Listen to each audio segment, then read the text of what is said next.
Assalamualaikum warahmatullahi wabarakatuh. Salam sehat buat kita semua. Bertemu lagi kita dalam acara Kata Dokter bersama Rumah Sakit Umum Kambang. Baik, pada malam hari ini narasumber kita yang sudah tidak asing lagi, khususnya bagi ayah bunda yang mungkin sudah sering membawa ananda ke praktek dokter, yaitu Dr. Haji Mustarim, spesialis anak, konsultan neonatologi, Magister Sciences Medicine. Selamat malam dokter, terima kasih atas waktunya dok. Selamat malam. Baik, sekarang Dr. Mustarim sedang menjabat sebagai Ketua Ikatan Dokter Anak Indonesia di Provinsi Jambi. Jadi dok, yang akan kita bahas pada malam hari ini tentunya yang lagi topik yang lagi hangat pada saat ini. Tentunya masalah pandemi ini dok, masalah COVID yang sudah menyerang Indonesia mungkin nyaris sekitar 2 tahun lebih. Ada kutipan yang saya ambil dari Dr. Aman Pulungan, spesialis anak dok. Sebagai Ketua PBIDAI Pusat, beliau menyatakan bahwa per tanggal 5 Juli angka COVID pada anak itu mencapai 140.000. Nah, menurut pendapat dokter gimana dok menyikapi tingginya angka COVID pada anak ini? Baik. Terima kasih Dr. Dwi. Assalamualaikum warahmatullahi wabarakatuh. Ya, memang Ketua PPIDAI kami, Profesor Dr. Aman Pulungan, beliau sangat konsen dan sangat bersemangat dalam ikut mencegah penularan COVID pada anak. Karena bagaimanapun bangsa yang besar adalah bangsa yang bisa membawa anaknya selamat dari COVID-19 di era pandemi ini. Ya, sebenarnya kasus anak cukup banyak ya, dan anak itu juga berpotensi untuk tertular dari mobilitas orang tuanya ya. Dan barangkali yang sering membuat kita lalai karena memang anak mungkin relatif gejalanya tidak selalu ya. Saya tidak mengatakan tidak seberat orang dewasa, tapi tidak selalu seberat orang dewasa ya. Tapi anak itu cukup berpotensi untuk kena COVID ya. Dari 8 kejadian itu 1 dari 8 itu kasus anak, dan ini sangat tinggi. 1 dari 8 itu angka yang sangat tinggi, karena bagaimanapun kita tidak mau anak siapa yang mau dikorbankan satu itu, dan mereka adalah generasi penerus ya. Jadi seminimal mungkin pun tetap harus kita cegah.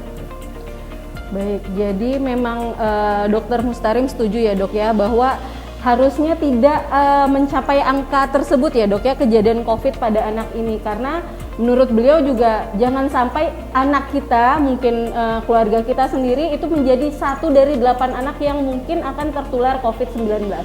Nah, tadi dokter sempat menyebutkan dok bahwa kemungkinan gejala COVID pada anak ini mungkin tidak sama dengan orang dewasa. Nah, kalau bisa dijelaskan sedikit dokter, apa saja perbedaan gejalanya dok, COVID pada anak dan COVID pada orang dewasa dok?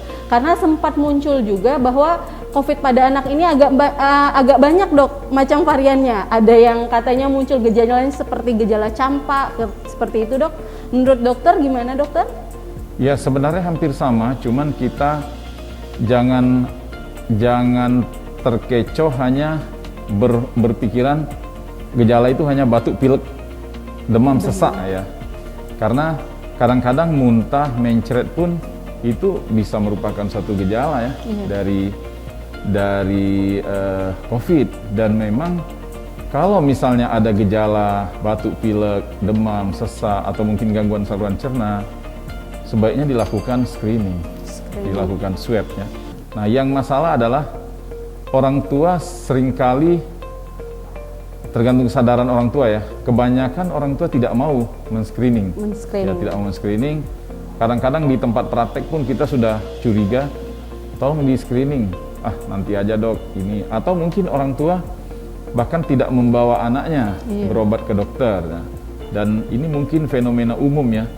Tidak semua orang sakit itu mau ke dokter, dan tidak semua yang bergejala ke dokter mau di screening. Ini masalahnya ya. Kalau kita lihat mungkin di kota-kota besar, kenapa hasilnya demikian tinggi? Karena tingkat kesadarannya tinggi dan screeningnya juga tinggi.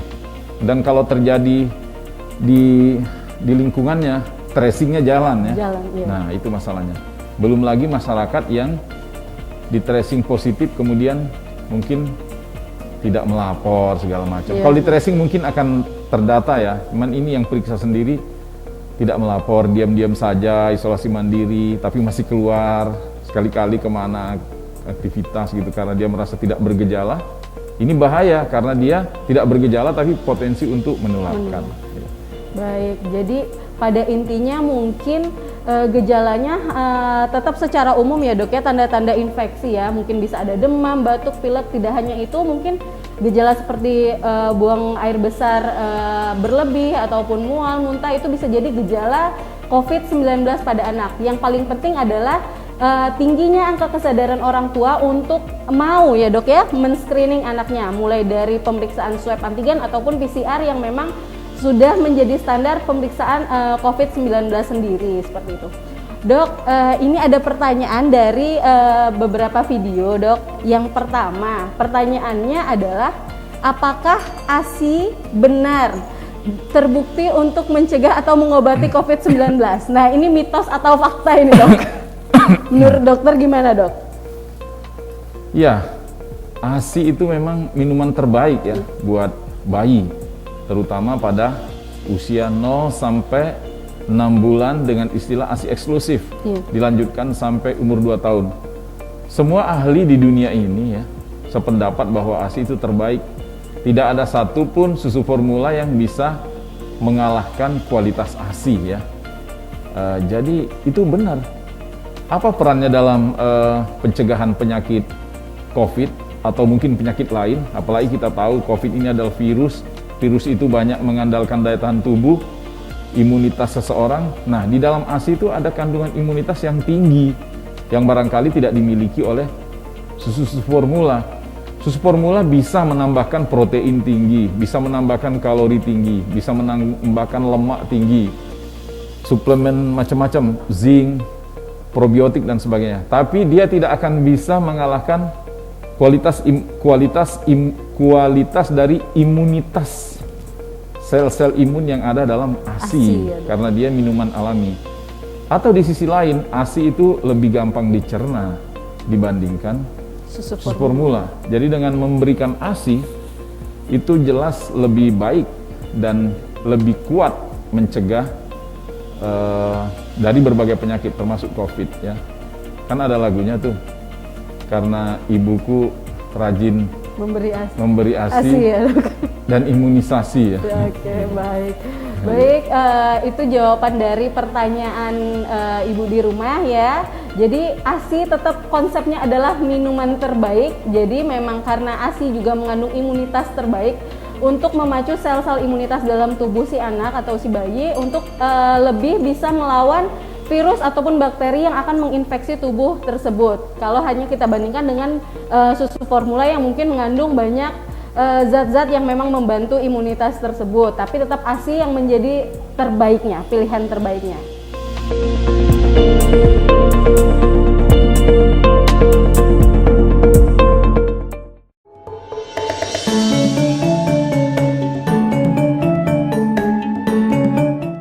Oke, kita bergabung lagi dalam acara Kata Dokter bersama Rumah Sakit Umum Kambang dengan narasumber kita pada malam hari ini yaitu Dr. Haji Mustarim, spesialis anak.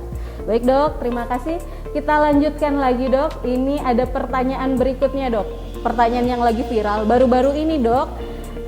Mungkin di jagat maya itu banyak sudah ibu-ibu yang mengetahui bahwa ada anak usia lebih kurang 2 bulan ini meninggal dok karena COVID. Itu dikarenakan pada saat baru lahir banyak orang-orang yang mengunjunginya. Jadi kayak ada bayi baru lahir itu didatengin gitu, dikunjungin. Nah menurut dokter itu gimana dok? Saran terbaiknya bagi kita orang tua dok? Turut prihatin ya dengan kejadian seperti ini. Sebenarnya jangankan di era pandemi COVID-19 seperti ini, di era non-pandemi pun sebaiknya bayi itu tidak banyak kontak dengan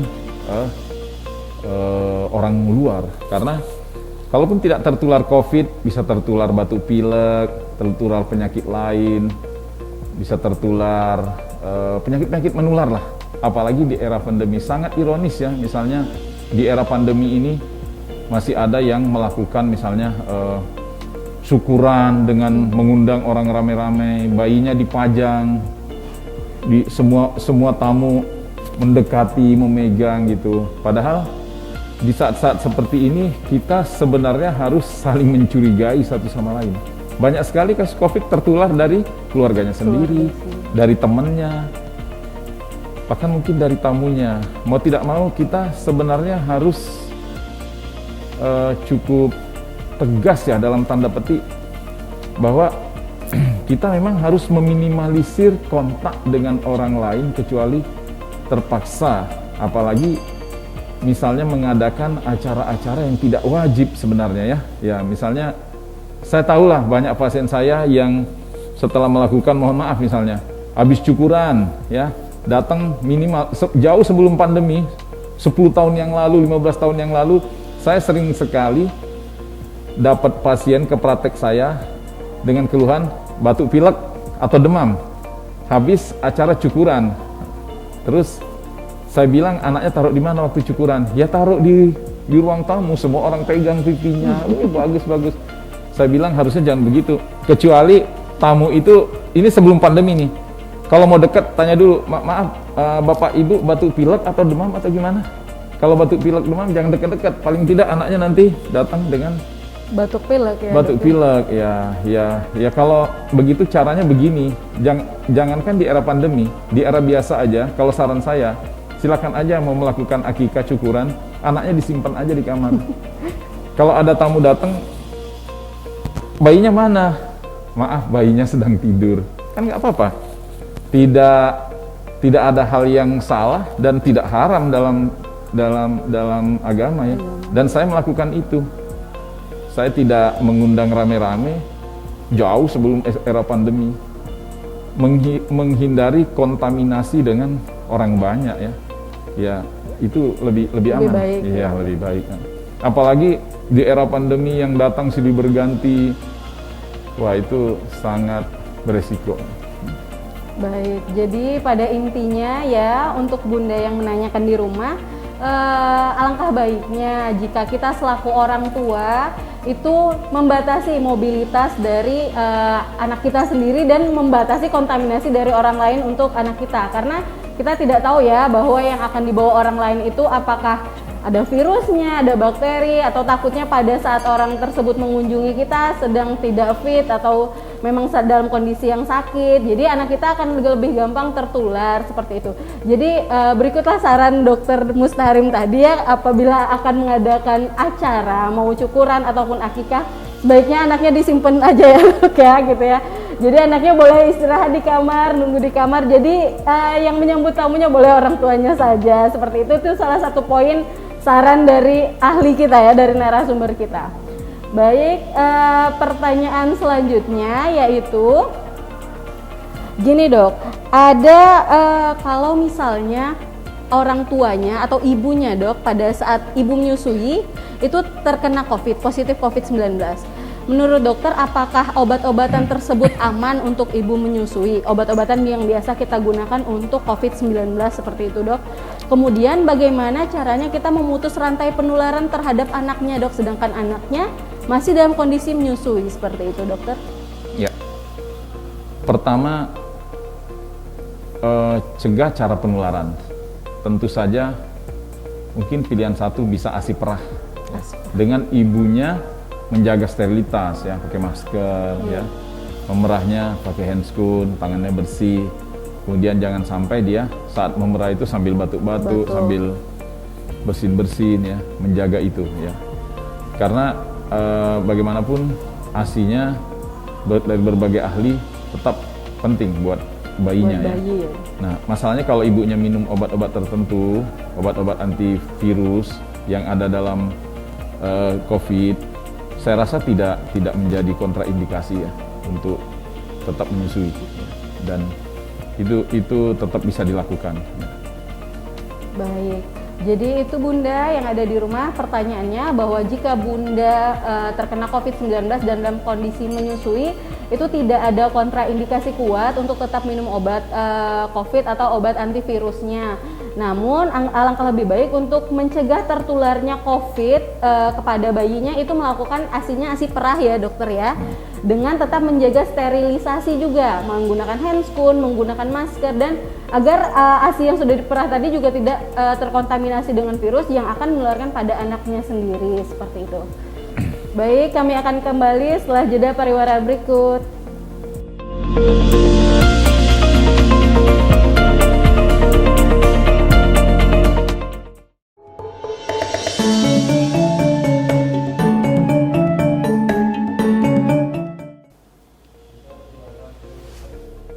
Bergabung lagi dalam acara Kata Dokter bersama Rumah Sakit Umum Kambang bersama narasumber kita Dr.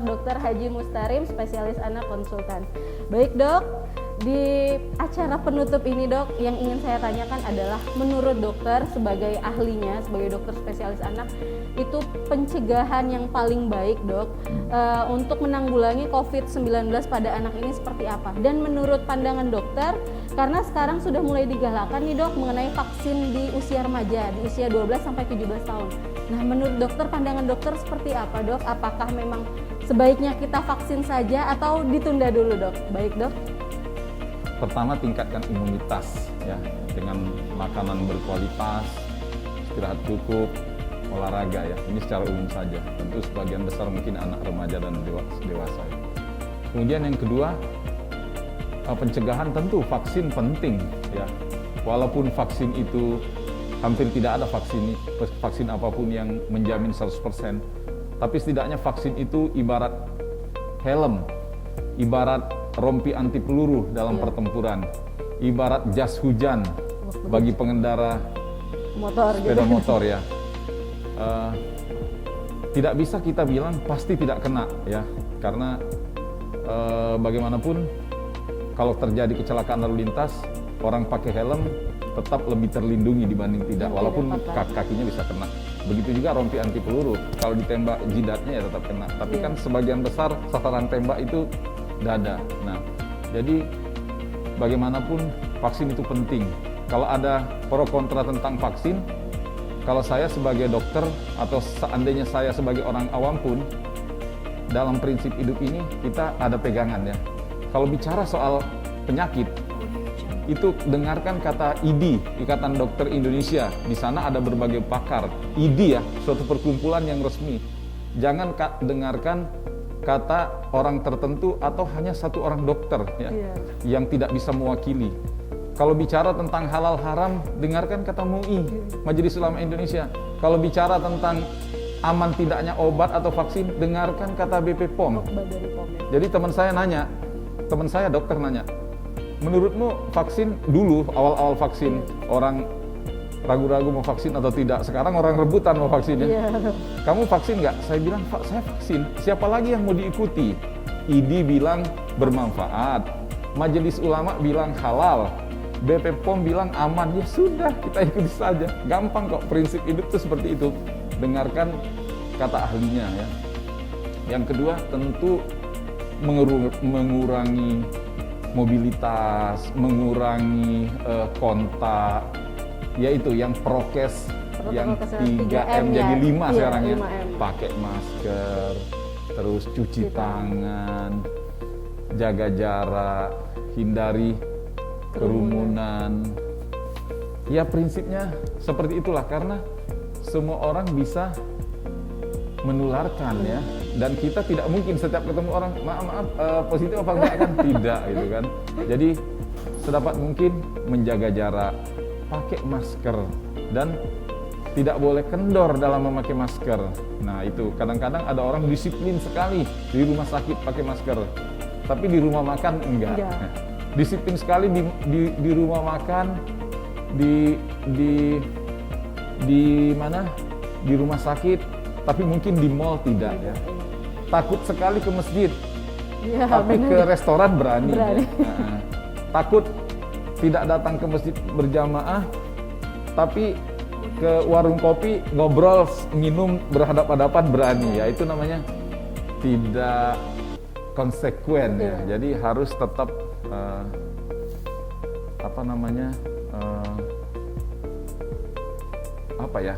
continue dalam melakukan pencegahan dan disiplin dalam melakukan prokes. Memang suasana sekarang ini tidak nyaman, tapi mau tidak mau harus kita lakukan supaya kita bisa melewatinya bersama-sama dengan aman. Berharap pandemi ini segera berlalu ya. Baik, jadi itu pesan penting dari narasumber kita pada hari ini, yaitu Dr. Mustarim. Jadi pada intinya ya dok ya, sebagai tahapan pencegahan itu kita harus meningkatkan imunitas. Dengan apa? Yaitu dengan makanan yang berkualitas dan pastinya bergizi. Mungkin dengan bisa minum vitamin tambahan jika memang perlu. Dan yang pastinya kita harus tetap menerapkan protokol kesehatan. Menggunakan masker tanpa pandang dimanapun tempatnya ya dok ya. Jadi bukan hanya di rumah sakit, tapi dimanapun kita berada. Kemudian jangan lupa untuk mencuci tangan dengan benar dan tepat. Kemudian hindari kerumunan dan menjaga jarak. Itulah yang paling penting. Kemudian untuk vaksinasi sendiri ya dok ya, dokter sebagai salah satu ahlinya di Provinsi Jambi ini memang mendukung ya dok ya, mendukung vaksinasi. Karena apa? Karena mungkin vaksinasi ini bisa menjadi salah satu ikhtiar kita ya dok ya. Salah satu ikhtiar kita untuk membantu menanggulangi COVID-19 ini.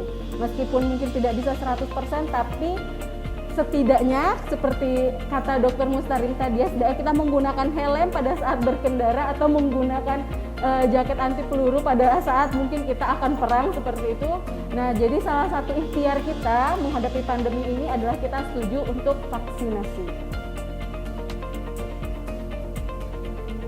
Baik. Terima kasih Dr. Haji Mustarim, spesialis anak konsultan neonatologi, Magister Sciences Medicine, atas waktunya pada malam hari ini dok. Sangat bermanfaat sekali ya dok ya bahasan kita pada malam hari ini. Mungkin untuk ayah bunda di rumah ini bisa memberikan informasi yang tepat dan yang pasti akurat, karena yang berbicara memang langsung dari Ketua Ikatan Dokter Anak Indonesia Provinsi Jambi, yaitu Dr. Mustarim. Dan yang pastinya jika ada ayah dan bunda yang mengalami anaknya kurang fit atau sedang tidak sehat, jangan takut untuk tetap dibawa berobat, khususnya karena kita tidak tahu kalau misalnya anak kita akan mengalami COVID atau tidak. Baik, bagi ayah bunda yang ingin membawa anaknya untuk memeriksakan kesehatannya kepada Dr. Mustarim, silakan datang ke Rumah Sakit Umum Kambang. Akan lebih baik jika melalui pendaftaran Rumah Sakit Umum Kambang untuk menghindari kerumunan. Baik, terima kasih. Sampai ketemu lagi di acara Kata Dokter bersama Rumah Sakit Umum Kambang bersama narasumber handal selanjutnya. Terima kasih. Wassalamualaikum warahmatullahi wabarakatuh. Waalaikumsalam.